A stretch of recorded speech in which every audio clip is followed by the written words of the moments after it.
A new life stirring.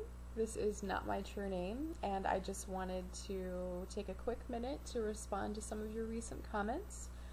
You wrote that you would like for me to try to understand your views instead of grabbing, and I'm quoting you, instead of grabbing words here and there to prove that you are condemning homosexuals.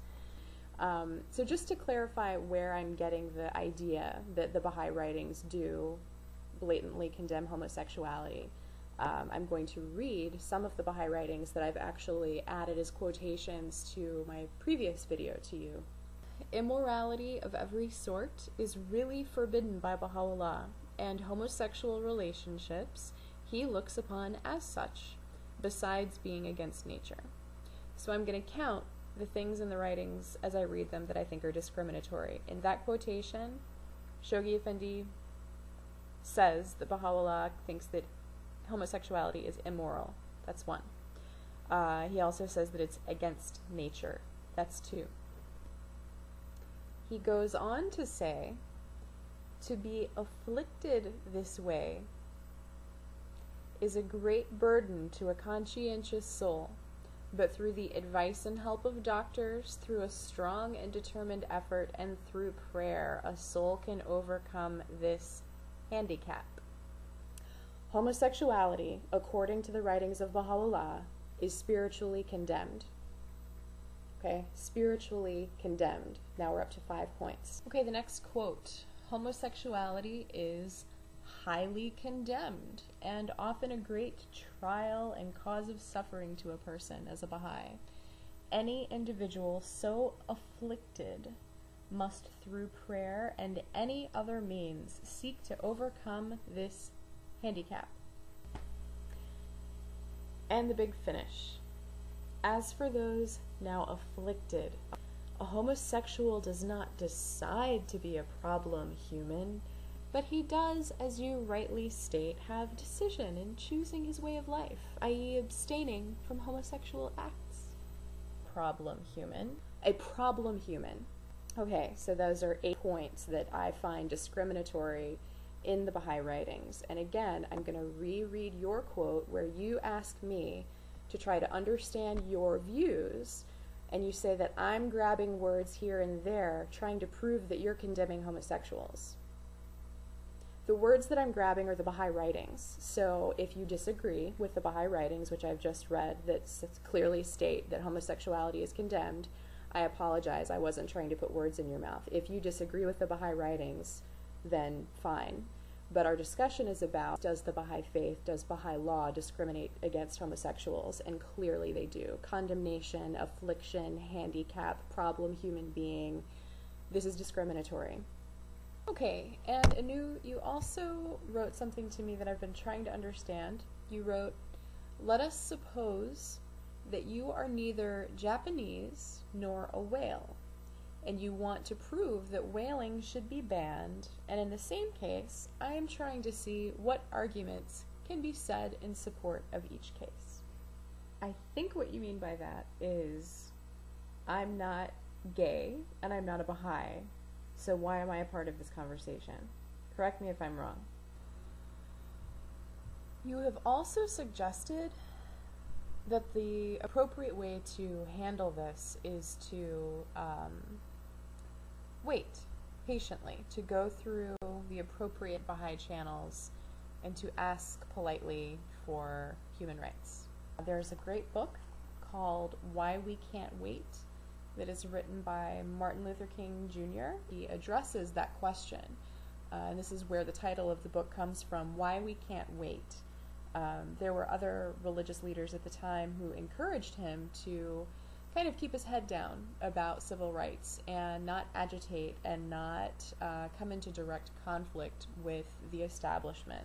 That if he would just continue being a good Christian and continue the same thing that everyone has always done, that eventually one day goodness would prevail and everyone would be free. And he found that that was not acceptable. So, in that he has already explained this well, rather than reinvent the wheel, I'd like to just read you some of his answers to that question. My dear fellow clergymen, while confined here in the Birmingham City Jail, I came across your recent statement calling my present activities unwise and untimely. I think I should indicate why I am here in Birmingham. Since you have been influenced by the view which argues against, quote, outsiders coming in, I cannot sit idly by in Atlanta and not be concerned about what happens in Birmingham. Injustice anywhere is a threat to justice everywhere. We are caught in an inescapable network of mutuality, tied in a single garment of destiny.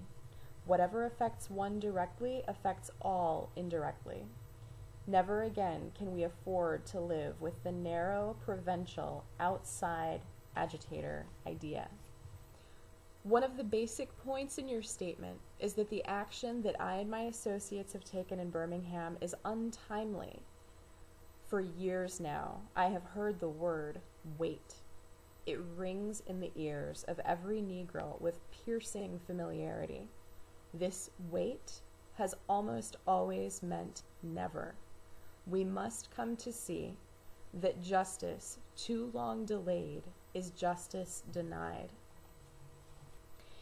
He goes on to make an argument about what constitutes a just law and an unjust law. And I don't always agree with how he gets there, but I do agree with what his final argument is. He says that any law that degrades human personality is unjust.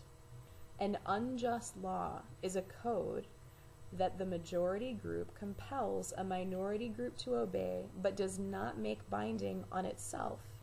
This is difference made legal.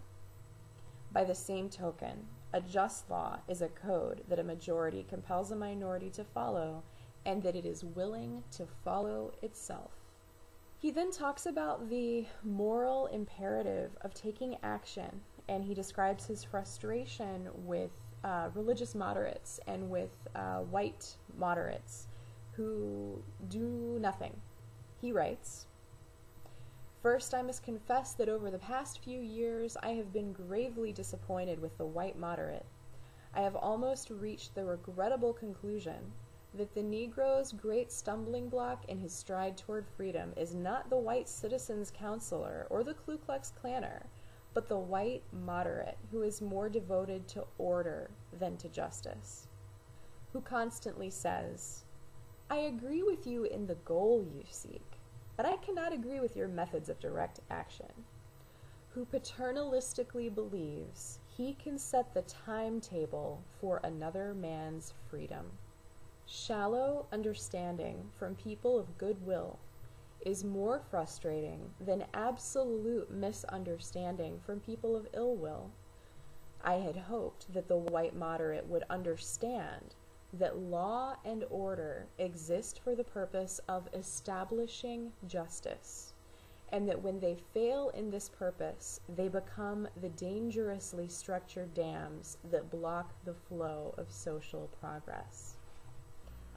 Last week, I think it was, in California, a 15-year-old boy named Lawrence King, who was gay and who was out, was gunned down in the computer lab of his junior high school by another child who was 14 or 15 years old, who had been teasing him and picking on him for being gay.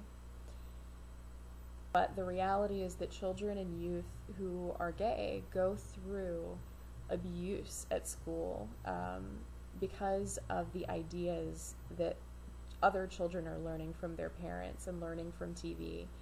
And I think about the mixed message that Baha'i kids get when they are learning about social justice, and at the same time they're going to Baha'i Sunday school and learning that homosexuality is condemned and immoral, and they are learning that people who are homosexuals are problem human beings.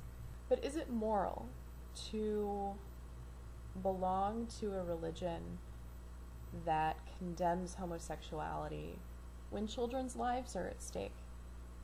I don't think it is.